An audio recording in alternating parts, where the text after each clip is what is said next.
Hi, I'm Kriti and welcome to Corporate Lens. I'm here to break down business case studies, sharing real stories, showing you what works, what doesn't, and what all we can learn from them. So if you are curious about how businesses rise, fall, and adapt, then you are at the right place. Let's begin.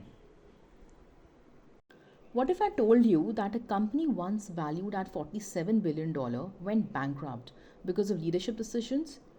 This is the story of WeWork, a company that started as a revolutionary idea but collapsed due to reckless decisions, overconfidence, and bad leadership. Let's look at how the business rose. In 2010, two founders, Adam Newman and Miguel McKelvey, had an idea to offer flexible office spaces for startups and freelancers. But they did not just want to rent desks, they wanted to build a community of entrepreneurs. Here you can see the timeline and WeWork's complete life cycle. Adam and Miguel started with Green Desk in 2008, later sold and began their new venture in 2010 named WeWork in New York City. By Jan 2015, they had 51 co-working locations across US, Europe and Israel. Artie Minson became the COO of WeWork.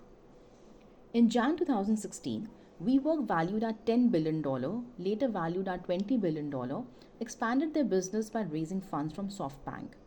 In Jan 2018, Adam liquidated $700 million of his WeWork stock before its IPO.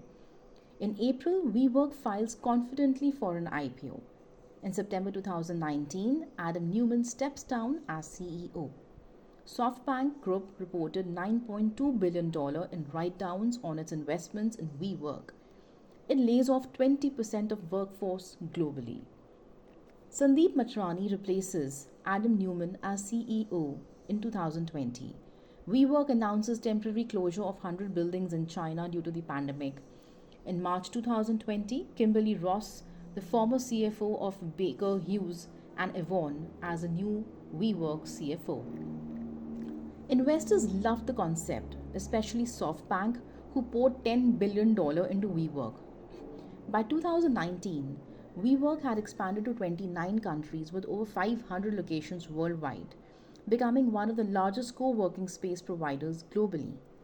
WeWork raised $16 billion excluding debt, all the way up to a $47 billion valuation.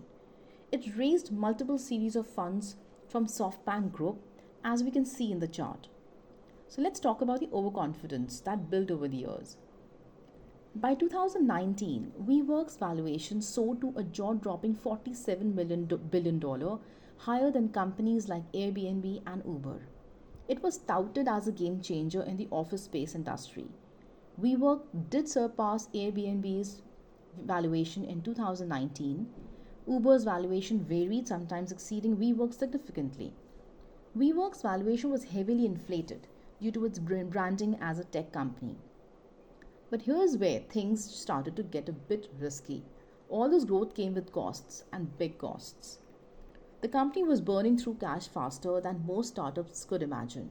In 2018, WeWork lost $1.6 billion, and that number shot up to more than $3 billion in 2019. That's like losing money at a rate of $342,000 per hour. Despite these losses, they kept expanding rapidly.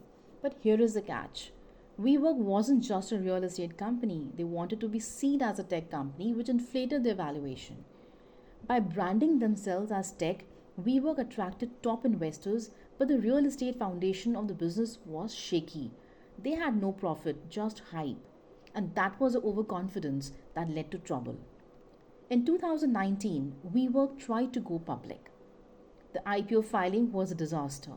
Adam Newman, the founder, came under fire for questionable decisions like personally owning properties that WeWork leased. This led to investor panic, and the company's valuation dropped from $47 billion to under $10 billion. SoftBank pulled its buyout offer, and Newman walked away with $1.7 billion while investors lost billions. The company had to cancel the IPO and lay off thousands of employees. So, what are the lessons learned? So, what can we learn from WeWork's rise and fall? First, don't get caught up in the hype. Just because something's growing fast does not mean it's built to last. Investors thought WeWork was a revolutionary tech startup. In reality, it was just a co working space business, leasing, office building, and high costs. Second, leadership matters. Adam Newman's leadership was charismatic but chaotic. He ignored financial discipline and the overconfidence clouded his judgment. Don't let a flashy brand or an inflated valuation blind you to the real numbers behind the business. Third, the final collapse 2023.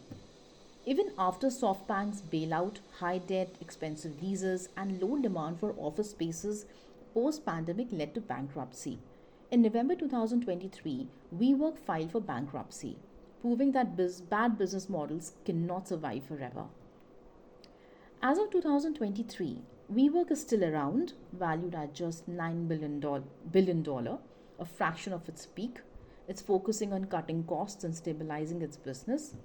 But the company has learned the hard way. Growth needs to be sustainable, and decisions must be rooted in the reality of the business model and not just the hype. So, was WeWork ahead of its time or just another overhyped startup?